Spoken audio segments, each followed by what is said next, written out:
recognize you, gentlewoman from Texas, for 5 minutes. You're recognized, ma'am. Thank you, Chairwoman Napolitano. Thank you, Ranking Member Rouser.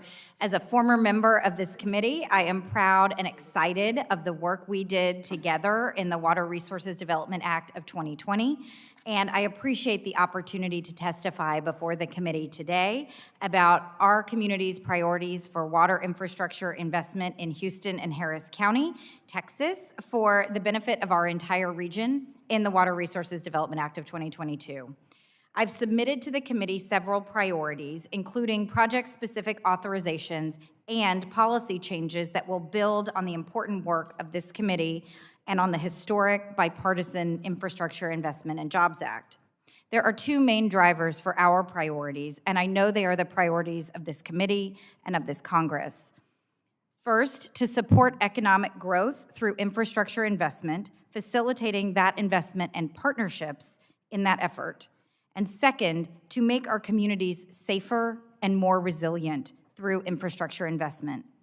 In the first category, I've asked for important policy modifications to the Houston Ship Channel Improvement Project benefit-cost ratios and an O&M cost sharing for ports and waterways that operate in depths greater than 50 feet, and mechanisms through which private industry can provide user fees to support projects like the Houston Ship Channel Improvement Project. I would be glad to discuss any of these common sense policy changes with the committee at any time. In the second category, I, along with, I'm certain, my colleagues from across our region, have asked the committee to authorize the projects outlined in the U.S. Army Corps of Engineers Coastal Texas Study Chiefs Report. I previously shared some of the background on this project with this committee.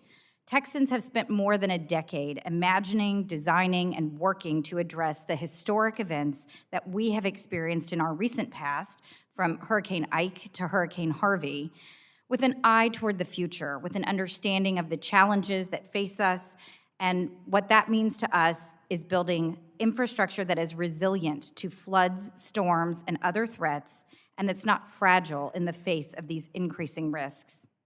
The result of that work is the Texas Coastal Study, and the time to authorize it is now.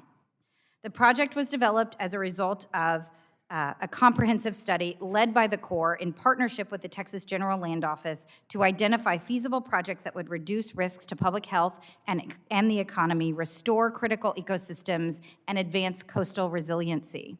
The Coastal Texas Study is a critical project that would stop storm surge at the coast, protecting our region and our nation from catastrophic damage. It protects the Texas coast, including the Houston region, home to more than 7 million people, and home to the Houston Ship Channel and the Port of Houston, the busiest port in the country by total tonnage, and the home to one of the largest, if not the largest, concentration of refining and petrochemical complexes in the world. The economic damage to the United States in the event of a catastrophic storm surge up the Houston Ship Channel would have dire consequences, not just for our region, but for our country. Essential products like gasoline, jet fuel, plastics, fertilizers, and cleaning chemicals are all made at the Port of Houston. The Texas Gulf Coast is responsible for 32% of the refining capacity for our entire country, including an estimated 40% of our country's jet fuel that we rely on for our national security. The consequences of the loss of that capacity cannot be overstated as it relates to our national security. And with recent events around the world, as well as our need for energy independence and growth, as well as the protection of our supply chains, it is more important than ever that we invest in this protection. Authorizing the Coastal Texas Study and the Port of Houston policy requests is in our national security interest and in our national economic interest. It is smart, it is timely, and it is what we need now for Texas and for the entire country. Thank you for your consideration of these important requests. I look forward to working with the committee on these projects and much more, and I yield back. Thank you for your testimony, Ms. Fletcher. And now we turn to recognize our next member, gentleman from Virginia, remotely, Mr. Whitman, for 5 minutes.